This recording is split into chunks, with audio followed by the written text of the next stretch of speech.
Assalamualaikum warahmatullahi wabarakatuh. Saya minta bantuannya untuk merealisasikan visi-misi SDPU bersama Pak Guru. Ini salah satu tugas dari aplikasi PMM. Jadi saya harus membuat video ini dari peserta aktif PMM dan juga tamu undangan dan juga nomor. Yang pertama, apa sih maksud dari tujuan presentasi visi-misi sekolah? Dalam rangka ini, observasi pengelolaan Indonesia di sekolah oleh atasan PMM sebagai upaya mempresentasikan visi-misi dan prioritas satuan pendidikan yang berpusat pada peningkatan kualitas pembelajaran.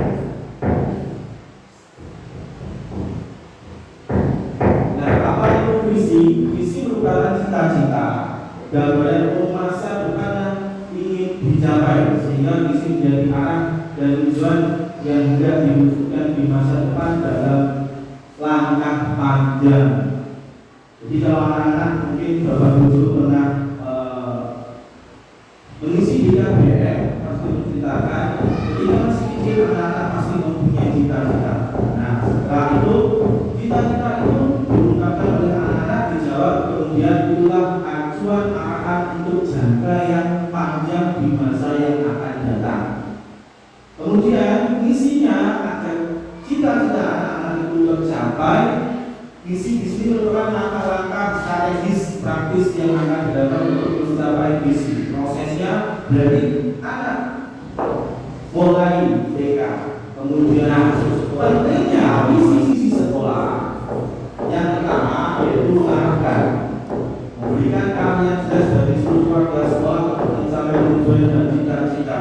Kita arahkan anak-anak mulai dari yang belum bisa membaca menjadi bisa menjawab, bisa meningkatkan dengan visi-misi yang implikatif, maka warga sekolah akan termotivasi untuk mengembangkan, meningkatkan kompetensinya dalam mewujudkan visinya.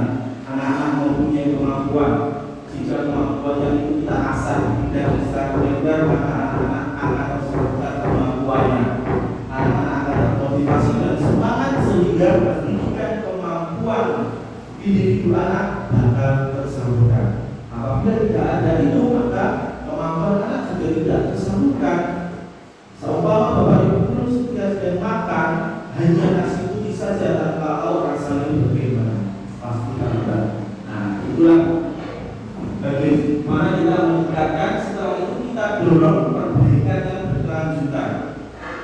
Apabila anak-anak masih belum bisa kita arahkan ke arah yang kita inginkan, paling tidak kita sudah berusaha untuk mengarahkan, untuk mendidik sehingga anak-anak pada usianya terdidik oleh pendidik yang benar-benar unggul dalam kitab iman dan takwa. Jika masih usia dini, anak-anak kita arahkan untuk mengikuti kegiatan intek mendidik iman dan takwanya, walaupun mereka belum bisa niatnya dari hati, sering-sering dimarahi, sering-sering dimarahi ketika sholat.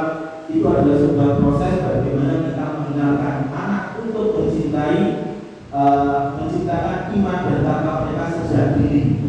Ketika iman dan takwa sudah kita bentuk mulai dini, pastilah prestasi akan muncul dalam bidang iptek, ilmu pengetahuan teknologi. Kenapa kok iptek ada di setelah iptek? Karena setiap siswa jika mempunyai iptek tanpa iptek, maka dia akan menciptakan atau mengelola ipteknya tanpa didasari iman dan takwa. Mereka butuh seorang pendidik yang bisa mendidik mereka untuk mempersiapkan masa yang akan datang. Nah, ini salah satunya tadi unggul dalam bidang iptek, prestasinya di iptek, dan lingkungannya pondok pesantren.